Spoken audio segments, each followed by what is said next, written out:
A ver, por acá ya nos empezamos a conectar.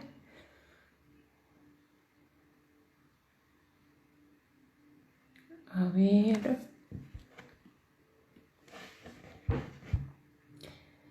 Ok, la transmisión del día de hoy tiene una invitada muy especial, la doctora Gloria Pino. Ella es psicólogo, magíster en psicología clínica y doctora en ciencias de la psicología. No es cualquier persona a quien tenemos el día de hoy como invitado. El objetivo de este conversatorio del día de hoy es hablar un poco sobre todas las alteraciones emocionales que se tienen o que se han desarrollado debido a esta pandemia, eh, a, al- las recomendaciones que debemos seguir para que estas alteraciones no trasciendan muchísimo más y qué recomendaciones se les debe dar a las personas que sufren ya de este virus o que ya llegaron a padecer este virus para no tener alteraciones emocionales. Entonces vamos a invitar a la doctora Gloria Pino por acá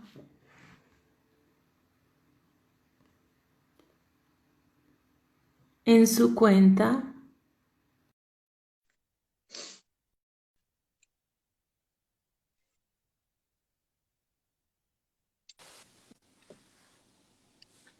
Hola Hola, Rosángel, profe, ¿cómo buenas estás? tardes. Buenas Muy tardes. bien. Encantada de verte. No, para mí un gusto, profe. Gracias por aceptar la invitación. No, con mucho gusto. Creo que es un tema sumamente interesante e importante. Se ha hablado mucho de toda la respuesta de la gente por estar confinada e incluso de la preparación de la gente para salir del confinamiento, pero poco se ha hablado de las personas que están afectadas que han sido afectadas por la COVID. Sí, estaba dando una pequeña introducción al respecto, en donde pues mencionaba los temas que vamos a conversar el día de hoy, profe. Esas alteraciones emocionales que también surgen por padecer el COVID, ¿no? Porque ya venimos con una incertidumbre previa de lo puedo tener, no lo puedo tener, será que lo tengo para quienes estamos expuestos porque el trabajo nos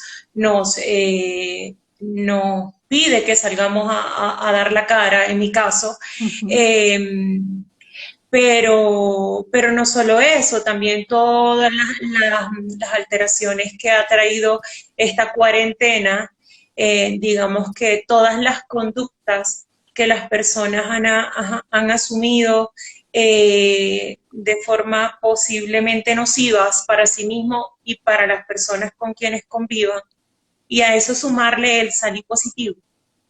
¿Qué voy a hacer Exactamente, ahora? exactamente. O sea, ya has invertido toda una energía en tratar de mantenerte a flote psicológicamente hablando, bueno, porque hay una amenaza allá afuera, porque estamos expuestos a las estadísticas, a las noticias, sabemos que hay gente que se muere, o sea, dependiendo también del momento en el que está el país donde uno vive, pues las cifras de muertos van subiendo en algún momento, o sea, cuando se está en la ola, y todo eso tiene un impacto bien, bien importante en la gente, ¿no? Digamos que obviamente está como la respuesta de ansiedad debido tanto a la situación, a ver, que es una situación absolutamente novedosa, ¿no?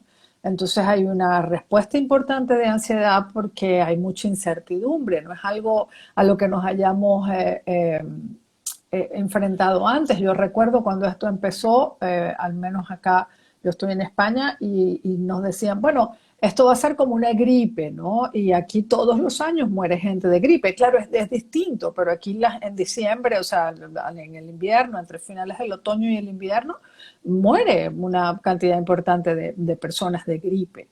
Entonces, claro, se decía, bueno, va a ser como una gripe de este tipo, de las que necesita vacuna, pero también era verdad que no fue que nos mintieron, es que ellos tampoco sabían a lo que, o sea, nadie sabía a lo que nos enfrentábamos. Entonces, esta es una historia que se cuenta mientras se vive. Entonces, Exactamente. es muy poco lo que podemos adelantar, porque lo que tenemos son proyecciones, pero no porque nosotros tengamos experiencia cercana en algo parecido a esto. Hay experiencias muy locales, por ejemplo, con el ébola, ¿ok? Pero son virus de un manejo diferente al que se está, o sea, de un manejo diferente porque son virus distintos, ¿ok? Entonces es mucho más Sí, fácil confinar a la gente, es mucho más fácil parar el contagio que en el caso de este, pues este realmente es de una pesadilla al mejor estilo de cualquier película de ciencia ficción. O sea, se quedaron cortos total. los guionistas de ciencia ficción.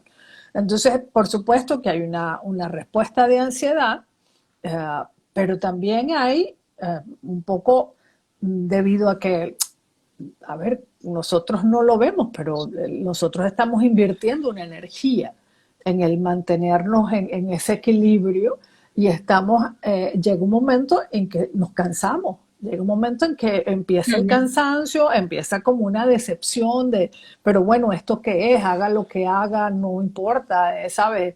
Además empiezo a Sí, tener igual. pérdidas, a lo mejor pues quedé sin trabajo, a lo mejor cerraron la empresa donde yo trabajaba o el negocio que yo había emprendido lo cerraron. Entonces, claro, ya empiezas a tener efectos colaterales alrededor de la COVID y ya no es solamente la ansiedad por la enfermedad, sino que a eso se le suma la incertidumbre económica de qué va a pasar en el futuro. Pero además no te Ujú. está pasando a ti sola. O sea, las previsiones para los países no son las mejores. Ok, se espera que en un par de años, 3 años, los países puedan recuperarse, pero vamos a pasar por un buen rato, pues recogiendo mucho en el aspecto económico porque pues, todo esto ha afectado la parte económica. Entonces ahí también tienes pérdidas, ¿no? Ahí también tienes ya no solamente ansiedad, sino que le sumas tristezas, duelos, ¿ok? O sea, a lo mejor se te muere algún familiar o se te muere un amigo, pero además son muertes donde tú no puedes usar el apoyo social para manejar tu pérdida. Tú no puedes abrazar a alguien, o sea, son velorios donde va muy poca gente, son velorios que tienen una duración muy corta, donde que lo más natural en un velorio es que la gente se abrace, o sea, en el abrazo hay una contención, o sea, como ven que te contengo en mis brazos, o sea, es una expresión física de la contención emocional, pero eso no lo podemos hacer, Exacto, ¿sabes? profe. Y a eso también hay que sumarle, por lo menos acá en Colombia se está manejando así, la persona que fallece de COVID, no, los familiares no lo pueden ver.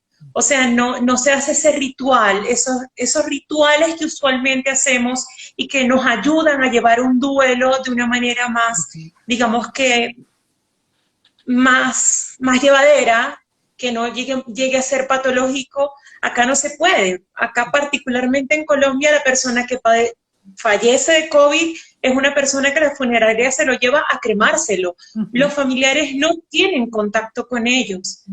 Y ya desde ahí empezamos a ver que esa pérdida de la que usted está hablando, esas pérdidas físicas, se empieza a hacer un proceso de duelo de una forma inadecuada, Claro. porque es que no me puedes pedir ni siquiera, no te pude ver los últimos quizás 14 días.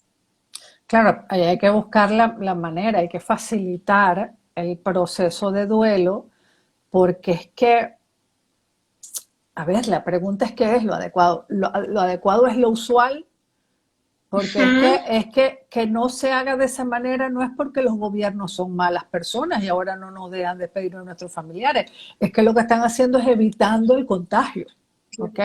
Claro, Entonces, o sea, son medidas sanitarias extremas que lamentablemente son necesarias. Entonces, lo que nos toca a nosotros es ayudar a facilitar la despedida a través de otros tipos de rituales. ¿Ok? para sí, que la persona pueda sí, pues expresar su emoción, que tampoco va a poder tener lo que yo decía, el apoyo social de sus seres más queridos, los hijos que estaban, no sé, en otra ciudad, aunque aún en el mismo país no pueden viajar a acompañar a los padres, ¿me entiendes? O viceversa, pues no puede haber ese contacto entre ellos. Entonces, un poco nuestro trabajo ahí es ayudarles a, a elaborar ese proceso de duelo, pues por supuesto primero con psicoeducación sobre lo esperado que es que se sientan de esa manera en estos momentos. Eh, pues, oye, hay gente que puede darse el lujo como de lo único que quiero es llorar y sentirme triste por un tiempo, pero hay otros que tienen que seguir o trabajan o tienen niños pequeños, sí. entonces tienen que seguir con sus roles. Entonces, ¿cómo lo apuntalas? O sea, al mismo tiempo que le dices, y ahí hay unas emociones que tarde o temprano vamos a tener que abordar, porque esas emociones hay que dejarlas salir. Y lo otro, pues el poder ayudarles a procesar sus duelos con otros ritos, con otras conductas que nos permitan pues, despedirnos de ese familiar que no pudimos ver.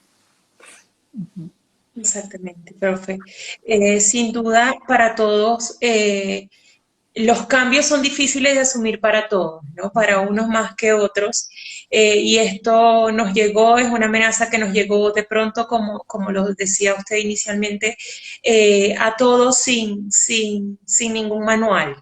Así Sin es, ningún manual ante nada. así es. No solamente ante lo emocional, ante nada. O sea, a los médicos les agarró también con las manos en blanco. Aquí todos estamos escribiendo el libro mientras van pasando las cosas. O sea, aquí no hay, de nuevo, hay experiencias, ajá, que alguna vez nos ha tocado trabajar en emergencia y desastre, pero esto es otra cosa. O sea, tú puedes Sí, agarrar algunas herramientas de ahí, pero esto es otra cosa. O sea, todos estamos escribiendo el libro mientras estamos viviendo la historia. Estamos un poquito haciendo dibujo libre a veces, ¿no? O sea, como estamos en estamos dibujo haciendo libre. dibujo libre, porque es así como, oye, ¿cómo me meto? Porque, o sea, por decirte algo, yendo a los pacientes que tienen la COVID. O sea, tienes a un paciente que, por ejemplo, viene antes de todo esto. Una persona, por decirte algo, tiene un diagnóstico de un trastorno de ansiedad. Le da la COVID y queda con una serie de síntomas que se los atribuyen al trastorno de ansiedad, pero tú dices que esto no me cuadra, esto no, Ujú. esto de dónde sale, o sea, sí, pudiera ser, pero... Y entonces estaba leyendo un artículo excelente de un periódico británico que reseñaba lo que ellos llaman, no sé cuál es el término en español, pero lo llaman los long haulers, que son los camioneros que conducen largas distancias, que me imagino que para significar que son pacientes que ya no tienen, incluso salen hasta negativos a veces, pero quedan con una serie de secuelas por los meses subsiguientes. Y que entonces los médicos, es que, no, eso es psicológico.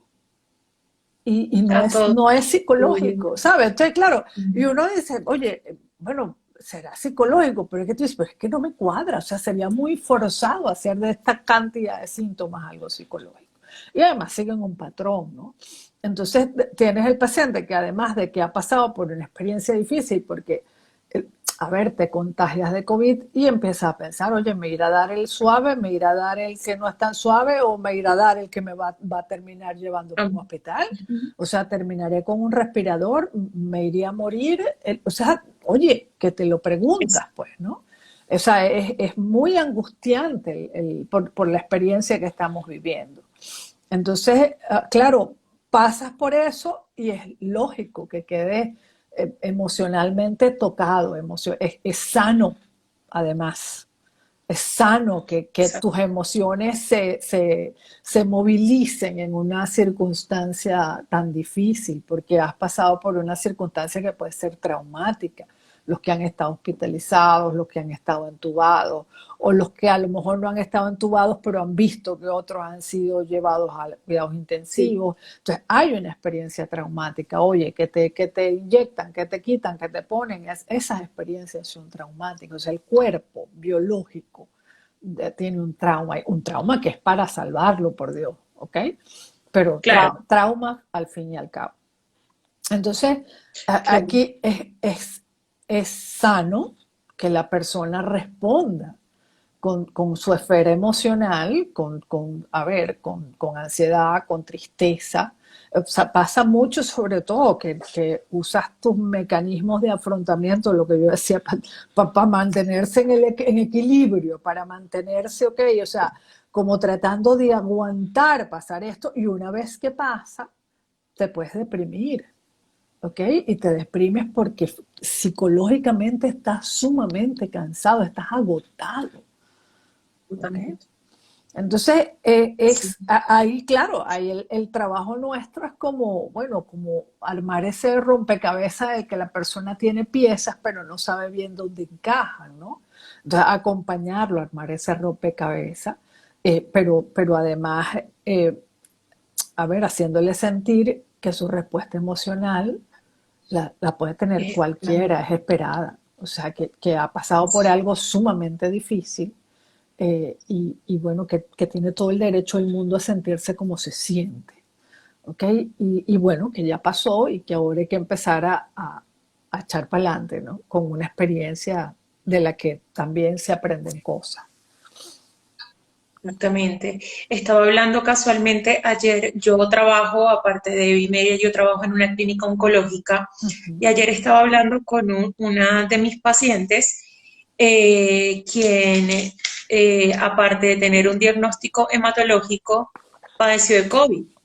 Una niña sumamente joven, 20 años de edad, y ella me decía, es que no sé por qué me siento feliz, porque me siento triste, perdón, si debería sentirme feliz. Mm. Hasta la última quimio, en la última quimio me fue mejor, me refiere ella. Mm. Yo debería sentirme feliz, pero es que ahora siento que la gente me rechaza, que sienten Claro, que siempre voy a estar contagiando. Entonces a eso se le añade, claro. profe, y ella me hizo caer en cuenta, y es completamente cierto, el factor social, El que a estigma. veces eh, no responden de la manera más asertiva ni más Ujú. empática y tienden a ese rechazo Ujú. por desconocimiento, por ignorancia, tienden a ese rechazo al saber que estuviste positiva. Ujú. Sí, Y eso hay un también, estigma que también les pasa a los profesionales de salud. Están dando sus vidas, exacto, literalmente, están exponiendo su vida, pero entonces nadie los quiere. No quiero que te montes en el ascensor del edificio porque me va a contaminar, o no quiero que vayas a la frutería a comprar, o no quiero que vayas, no quiero que te acerques porque puedes estar contaminado. Es un estigma. O sea, ahí hay que también como, como bueno, son cosas que pasan cuando la gente tiene miedo, ¿ok? Entonces, claro, ahí hay que trabajar ya a nivel social, para aprender a modular esas respuestas. O sea, sí, hay que cuidarse, pero no al punto de rechazar a la gente, ¿no? Claro que hay que cuidarse. En el caso de ella, además, fíjate cuánto no se cuidaría ella sabiendo que estaba en un proceso, con tratamiento oncológico, ¿no? Que tiene sus defensas bajas y sí, tal. Y entonces, claro, cuánto miedo no pasaría a ella. No digo yo para estar triste, o sea, es eso, su tristeza es un agotamiento emocional, debido a todo lo que ella tuvo que ser fuerte y tratar de mantenerse, porque pasar por un tratamiento de salud, de este tipo oncológico, cuando se tienen tratamientos que son muy agresivos, eh, emocionalmente hay que mantener, pues hay que tener una fortaleza importante. Pero eso no es que yo soy fuerte y ya está, no, eso implica invertir exactamente. una serie de energía para que tus recursos puedan permitirte salir adelante, ¿no? Entonces, claro, llega un momento en que te cansas. O sea, llega un momento que dicen, bueno, hasta aquí llegué. Y es muy importante atender allí porque, o sea, ayudarlos a transitar por ese y a salir de ese cansancio, porque eso sí puede afectar también su sistema inmunológico. ¿Okay? Sí, total. Eso puede afectar su sistema inmunológico, entonces ahí hay que acompañarlos y ayudarlos a transitar por ello. Totalmente. Profe, como recomendaciones al momento de tener el COVID como tal, desde su experiencia en el área sanitaria y de la salud, eh, ya al tener COVID, la persona sabe, es consciente de que tiene el COVID, aunado o no a otras patologías. ¿Qué recomendaciones o qué recomendaciones a nivel psicológico usted nos podría ofrecer para, digamos, canalizar las emociones durante este proceso? Este proceso de enfermedad, o por lo menos los primeros 14 días en donde, digamos, que es más fuerte el tema de la sintomatología como tal. Uh-huh. Mira, es que lo que voy a decir suena fácil, pero no lo es. Y es vivir un día a la vez. Una de las cosas por las que nosotros nos sentimos ansiosos es por los pensamientos que tenemos, ¿no? Empezamos a, y si me van a poner el respirador, dígame si me llevan para la unidad de cuidado intensivo. Entonces, yo le decía a una paciente en estos días que eso es como tú sabes, estos juegos que hacen con las piezas del dominó, que hacen unas figuras y entonces le dan Ajá, al primero sí. el traca, taca, taca, taca, taca. Entonces, bueno, que eso más o menos funciona así, ¿no? O sea, tienes el primer pensamiento y aquello pues arranca una serie de pensamientos que van enseguidillo. O sea, empezaste y, ay Dios, y si me complico, y ya terminaste en la UCI o viendo a tus papás o a tu familia llorando porque, o sea, Sí. es como de verdad se disparan, ¿no? Entonces, ¿qué es lo que pasa con eso? Que nuestros pensamientos van hacia el futuro y hacia el pasado. ¿Volveré algún día a estar como yo era? Que es lo que está pasando, por ejemplo, con estos que te Ajá. decían que son pacientes que ya lo tuvieron, pero que tienen secuelas por lo menos ahora a mediano plazo, ¿no? Entonces es como empiezas a pensar, ¿alguna vez volveré a ser quien era? ¿Volveré a poder hacer las cosas que yo hacía? O te vas al futuro y entonces esto, pues no te vas al futuro a que todo va a ser bonito, ya tú me voy a curar, te vas al Hmm, futuro hacia lo catastrófico, ¿no? catastrófico. Entonces allí, a ver, lo ideal es lo que dicen los gestaltistas, es tratar de ubicarte en el presente, en el aquí Ok. y el ahora. Esa frase de un día a la vez, la verdad es que es como sabiduría popular, pero es tan importante cuando uno tiene problemas de salud. Claro que es importante planificar, ¿no? O sea, obviamente si tú tienes problemas de salud, pues tú planificas tu vida. Imagínate que tienes problemas de salud crónico, planificas tu vida a mediano y largo plazo en función de tu condición de salud. Pero en estos casos, cuando tú estás en la fase aguda de la enfermedad, cuando tienes alguna hospitalización por algo, pues, oye, a veces que de nada te sirve pensar en la semana que viene, resuelve la mañana, resuelve esta próxima hora, ¿sabes? Porque cuando Es- empiezas a pensar en el futuro, yo recuerdo, bueno, tú lo debes saber, yo tengo problemas de corazón y alguna vez en una sí. hospitalización una colega me decía, bueno, yo a veces le digo a los pacientes que piensen en cuando se salgan de aquí, yo le decía, a mí se me daría mucha angustia pensar en eso, porque es que no sé si voy a llegar allá. Yo me conformo con llegar a la mediodía.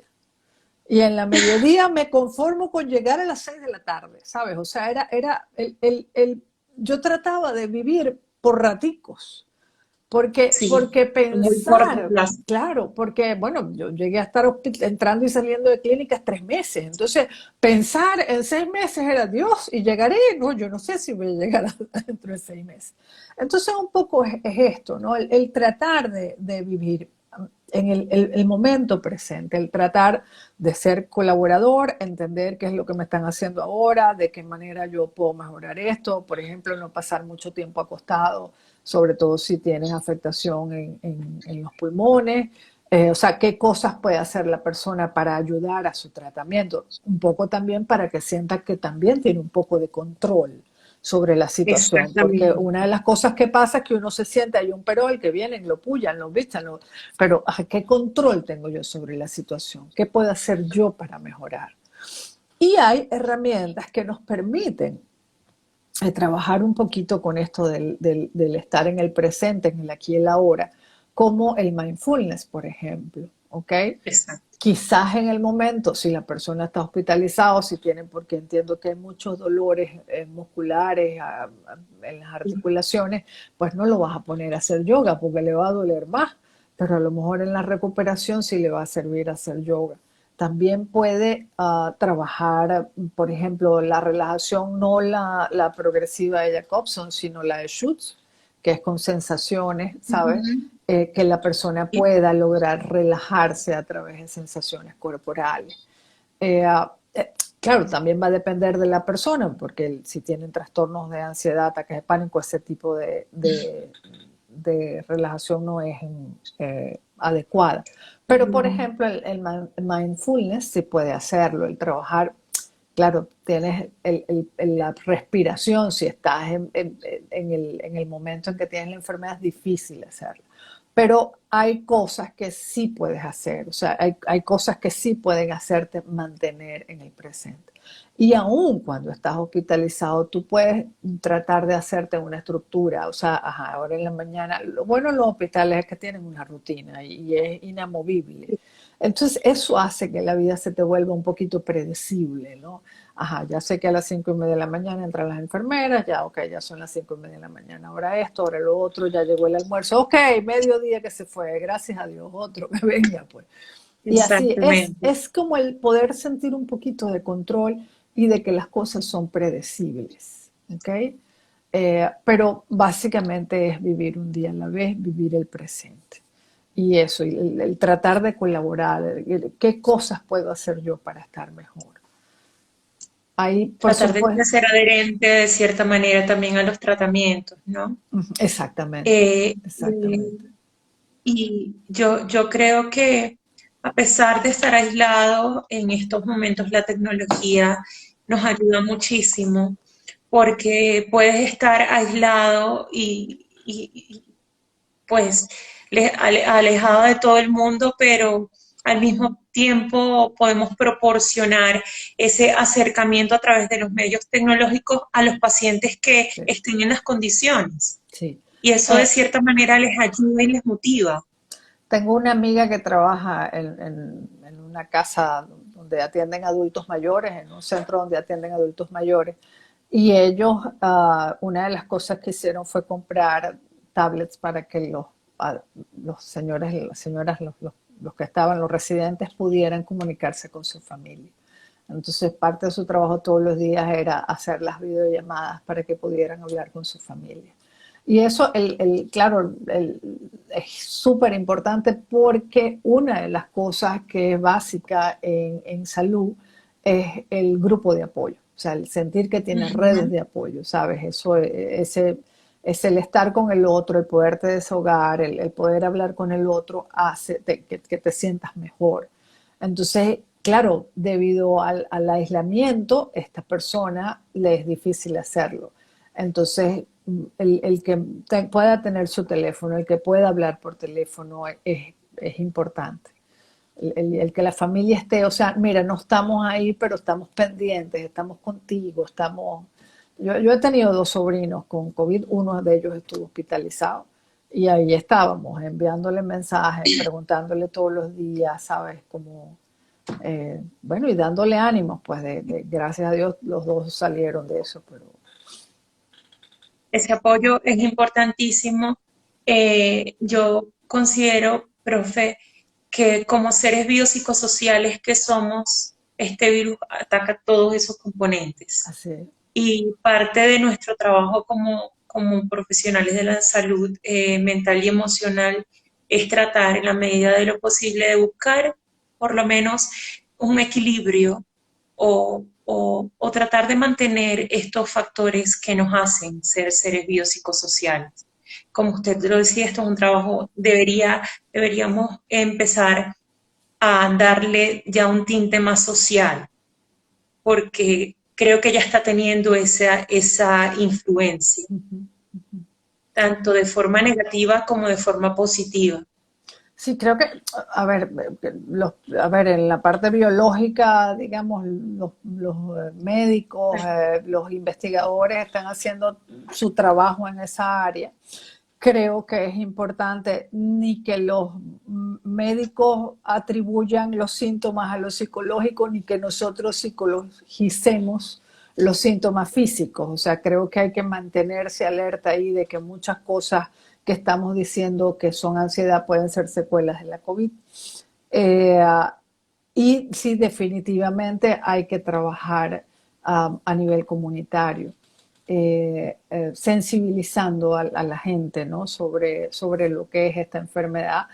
Y bueno, quizás una de las cosas en la que nos es muy difícil lidiar ahorita y que genera también emociones, hablando de eso, genera rabia, genera molestia, es pues con todas estas falsas creencias que están publicándose a veces en las redes de noticias falsas sobre que la COVID no existe, que es un invento, que es un virus creado, que, sabes, todas estas teorías de conspiración que no ayudan a nada y que por lo contrario pueden hacer que aumenten los contagios.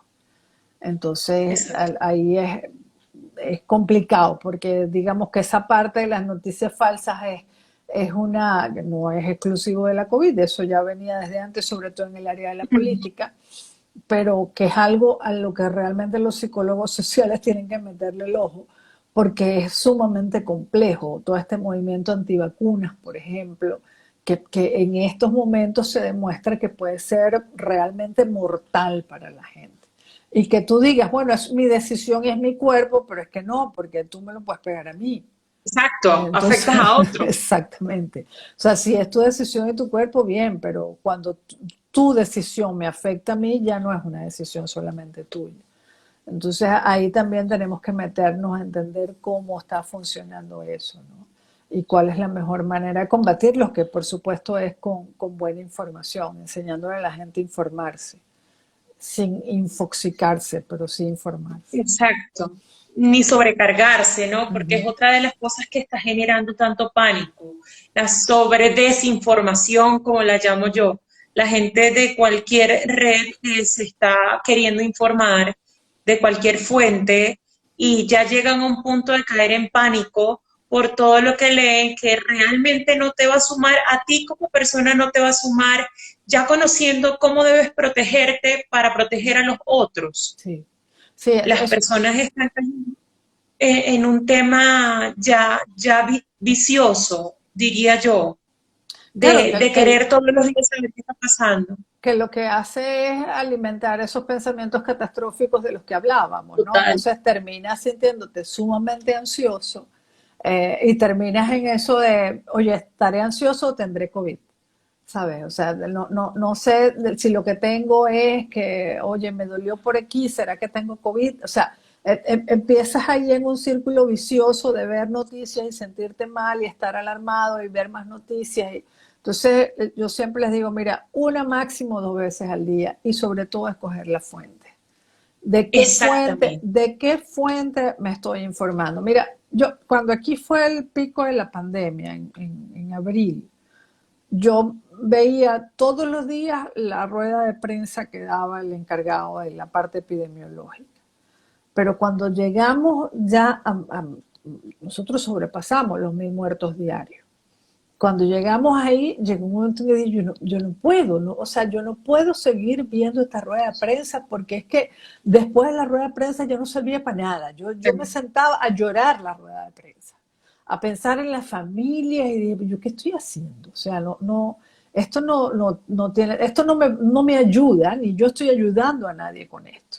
Exacto. Entonces conseguí un periodista que es de la región donde yo estoy, que hace un resumen perfecto, hace un mapita con el resumen diario, y dije, voy a revisar el Twitter de Sergio en la mañana y en la tarde, y listo, eso es lo que yo tengo que saber. Porque de verdad era sumamente doloroso, era muy doloroso. Y la otra cosa que ha pasado en contraposición es como que la gente termina sintiéndose culpable de divertirse o de pasarla bien un rato. Y es absolutamente necesario hacerlo. O sea, yo decía, yo me abrí una cuenta de TikTok y me sentaba en las mañanas y en vez de ver la rueda de prensa, me veía los vídeos de TikTok, sigo algunas cuentas graciosas de parodias y tal, y me moría de la risa. Oye, mi estado de ánimo era totalmente distinto, ¿sabes? Y eso es importante porque el estado de ánimo influye también en nuestro sistema inmunológico. Entonces Exacto. es como que nosotros lo vemos como mente y cuerpo, pero que esa cosa está absolutamente Ujú. vinculada. Y en la medida en que nosotros protejamos nuestra parte psicológica, también estamos ayudando a nuestro cuerpo. ¿Okay? No quiere decir no mirar, no informarse, no saber, porque si no te informas, entonces no vas a saber cómo cuidarte, no vas a poder tomar buenas decisiones, pero tampoco infoxicarse, tampoco Exactamente. torturarte con las noticias, porque eso no te va a hacer bien. Profe, quisiera saber su punto de vista al respecto. Considero que en este momento es donde tenemos que sacar empezar a desarrollar todas esas herramientas de resiliencia. Mm, La resiliencia creo que ahorita es el papá, digamos que el rey de nosotros para ayudarnos a esa contención emocional en el proceso en el que estemos como pacientes en el momento, como familiares o como profesionales. La resiliencia para todos creo que en este momento es vital. sí. Bueno, ahí hay varias cosas. A mí me gustó mucho una entrevista que publicaron de Shelley Taylor, la de la teoría de adaptación cognitiva, la de cognición social. Y ella decía que una cosa que era muy importante en estos momentos eran las ilusiones positivas. ¿Okay? Las expectativas Ujú. positivas sobre mí misma, las expectativas positivas sobre el mundo, las expectativas positivas sobre el futuro. Y que ella lo llama ilusiones positivas, porque generalmente suelen ser mejor de lo que se esperaría. ¿Ok?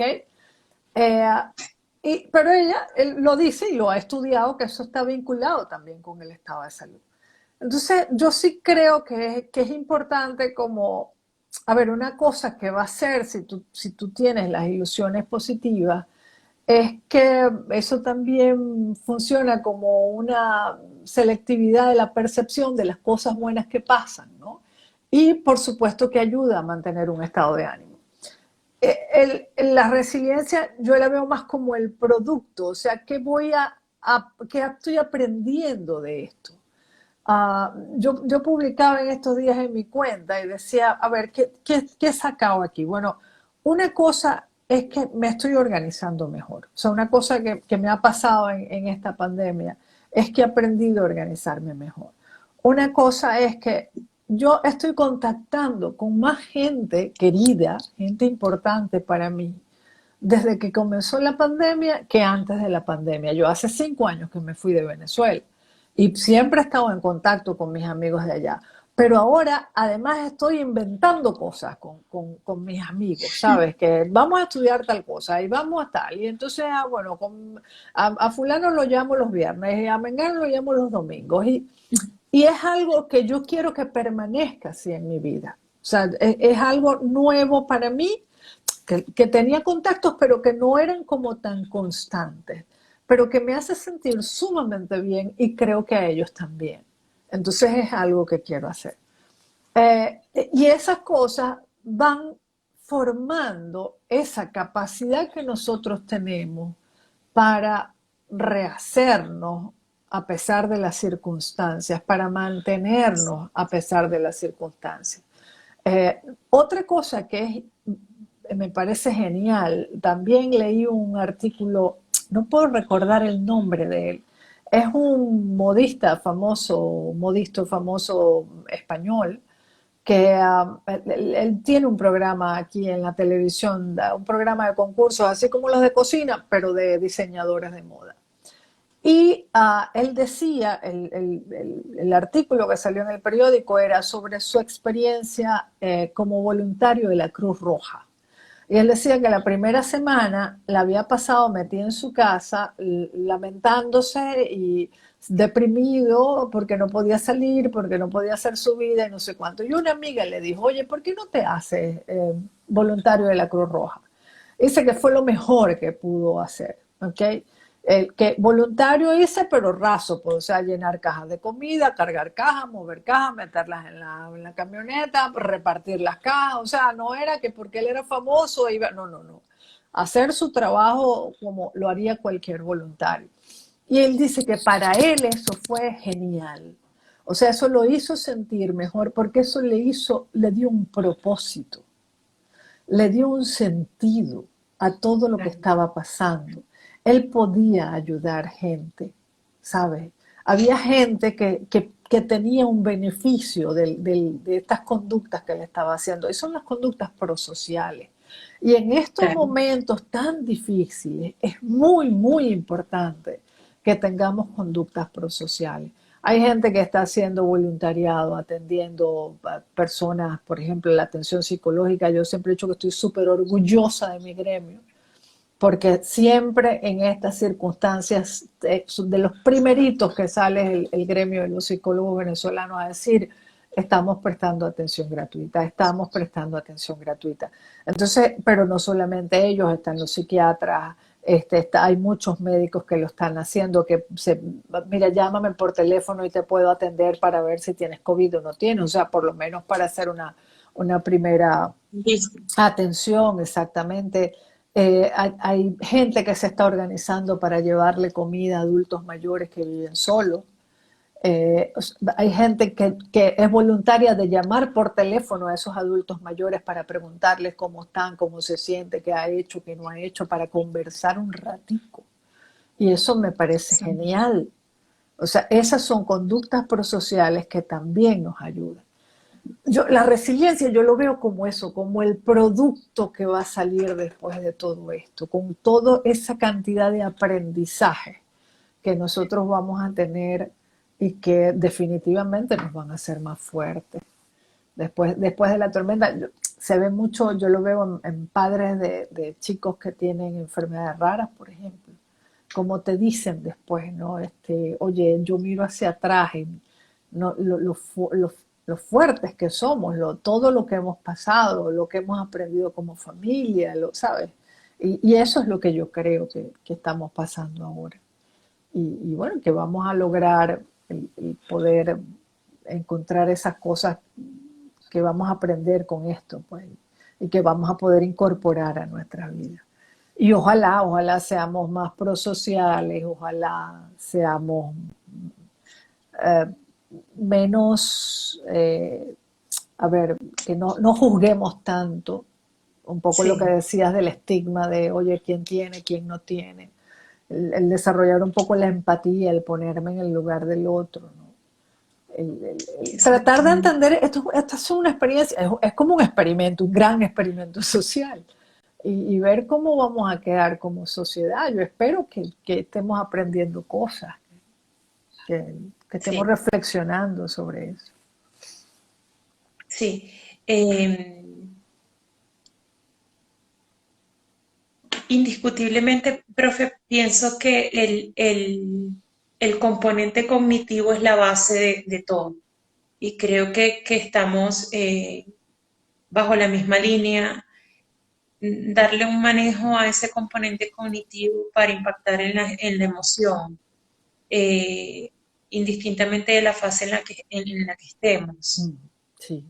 Sí, bueno, ¿No? van juntos, emociones, pensamientos, conductas, ¿no? O sea, ahí ellos se juntan y se influyen unos con otros. Y sí, claro, el pensamiento en términos del tratar de controlar esa Exacto. tendencia que tenemos a catastrofizar lo que nos va a pasar, lo que viene, y cuando, claro, entre menos información tenemos, más especulamos, ¿no?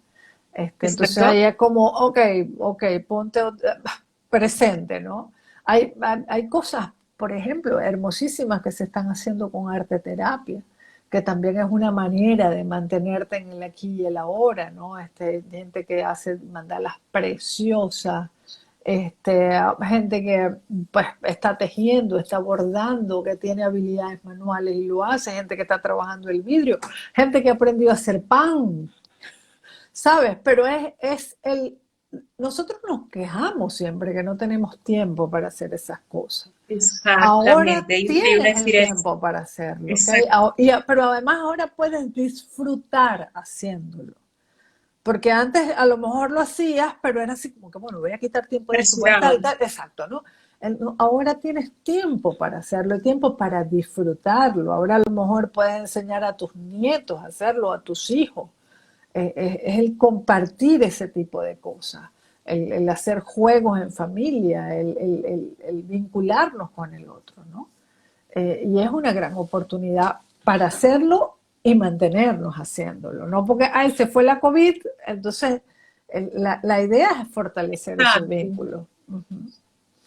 Exactamente, lo comentaba con unos familiares bueno, que al principio lo vieron así, como que qué rico, tengo a mi esposo en la casa, ya yo estoy trabajando en la casa, todos en la casa. Al principio lo veían así, pero ya después, con el paso del tiempo, se empezó la agresividad, la violencia intrafamiliar, los problemas, y yo les decía, pero ¿por qué no mantienen y las actividades que antes hacían, que les generaban disfrute, que todos compartían? ¿Por qué no se inventan otras cosas? Y aquí paso a otro punto, profe. Eh, estas, las alteraciones que se han dado en los núcleos familiares o en las personas que están en confinamiento, producto de estar tanto tiempo encerrado.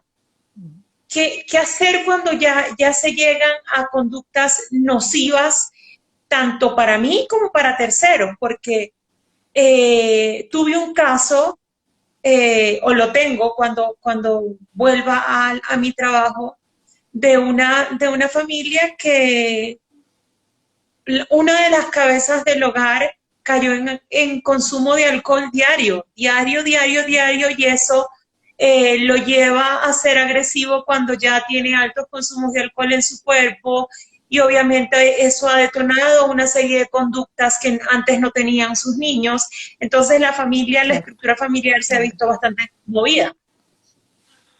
En esos casos, ¿qué recomendación darles desde su Bueno, óptica? claro, ya ese es un caso, digamos que ya ahí ellos, ojalá se hubiera podido atender eso antes de que aparecieran estas cosas, ¿no?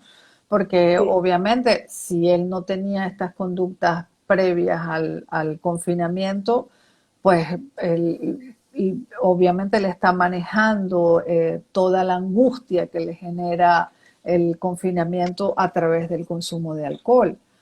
Entonces, él tiene que trabajar eso, pero también hay que abordar todo el impacto que esto tiene en la familia.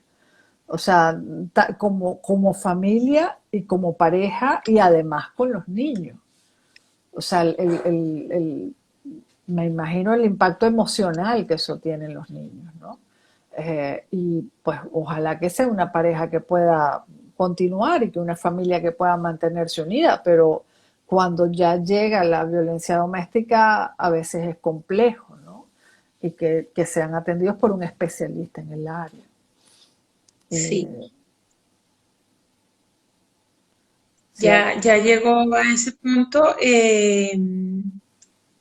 y la esposa sí tiene en este caso, un diagnóstico bastante severo, de bipolaridad, en donde ella tiende a ser agresiva. Entonces, digamos que hay muchos factores que no ayudan.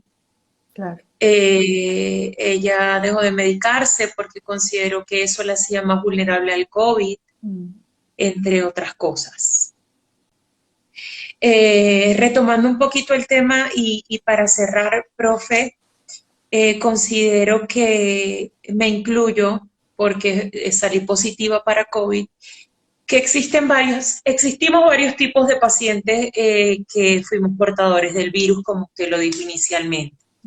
Los que solo tenemos malestares, pero gracias a Dios con control en casa, descanso, logramos pasar esos 14 días.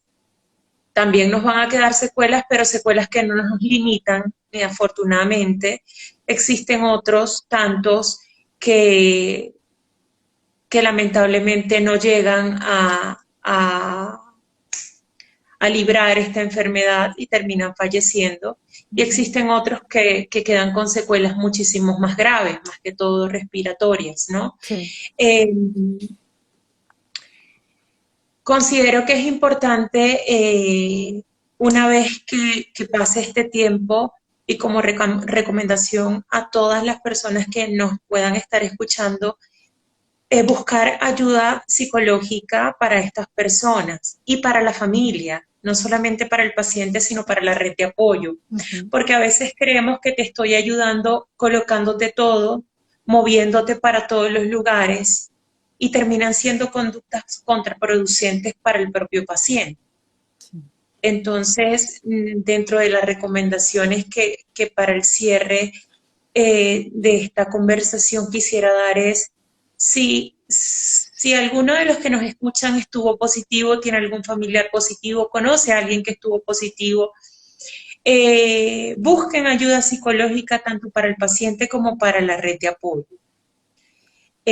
Por otro lado, no sobreinformarnos, lo que usted decía de atacar esos pensamientos para que no se catastrofiquen tanto. Le doy la palabra, profe. Sí, yo creo que es una cosa básica en la familia, es la buena comunicación, ¿no? El poder hablar de lo que me pasa, de cómo me sentí. El poder sentir que puedo hablar de mis emociones y no pasa nada mal, o sea, no que, pero no te preocupes, pero eso no, eso te va a pasar, o sea, como que no te dejan expresar lo que sientes, ¿no? Entonces, el aprender a escuchar, el aprender, a veces la cuestión es que no sabemos qué decir. Nos da mucha angustia que el otro diga cómo se siente, porque no sé qué decirle. Pues dígaselo, dice, no sé cómo ayudarte, me puedes decir qué es lo que necesitas, cómo podría ayudarte a sentirte mejor. ¿Ok? O sea, es perfectamente válido que la gente se sienta así, porque la gente no ve entrevistas psicológicas, la gente no tiene técnicas de intervención, no tiene por qué tenerlas, pero básicamente el dejar que la gente exprese sus emociones, el dejar que la gente diga cómo me sentí, qué miedos tuve, ¿ok?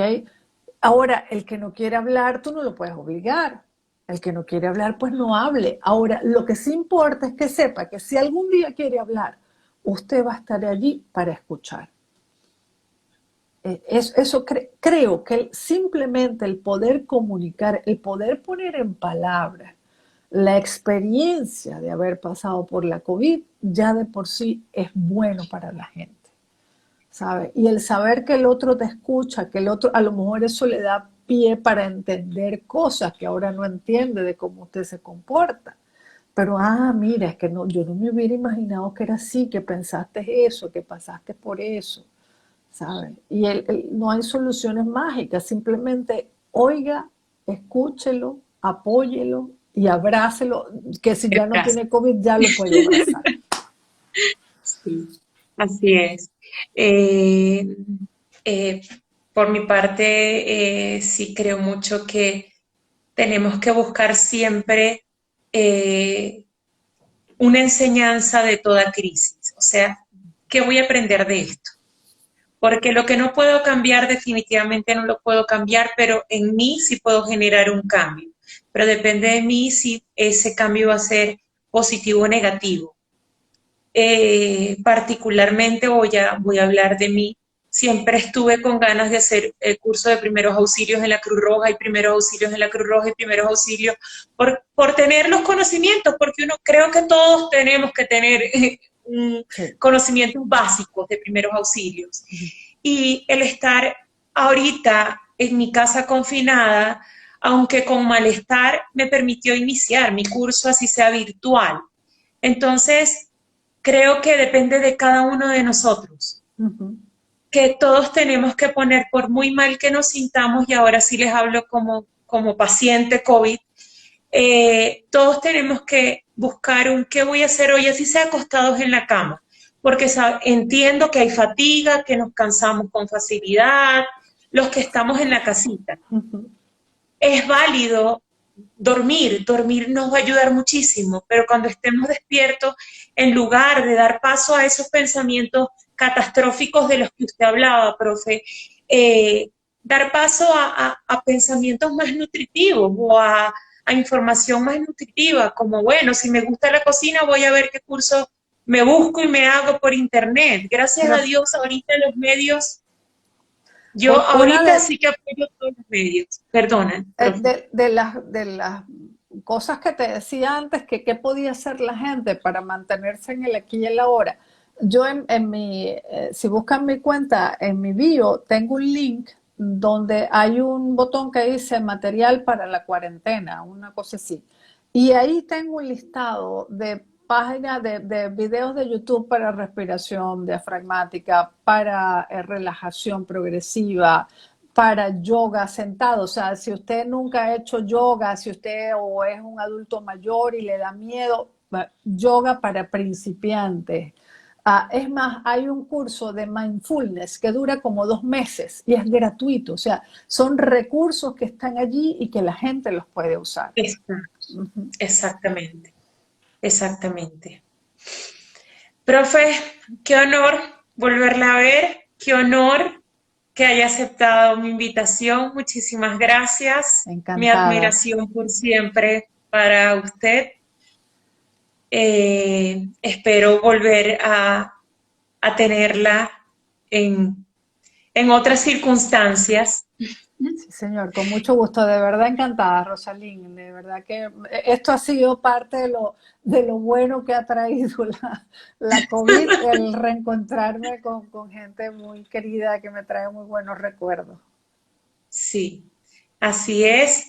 Y bueno, más que agradecimiento, admiración, como siempre se lo he dicho, y mi respeto, profe. Muchísimas gracias por este espacio. A ti por invitarme, muchas gracias.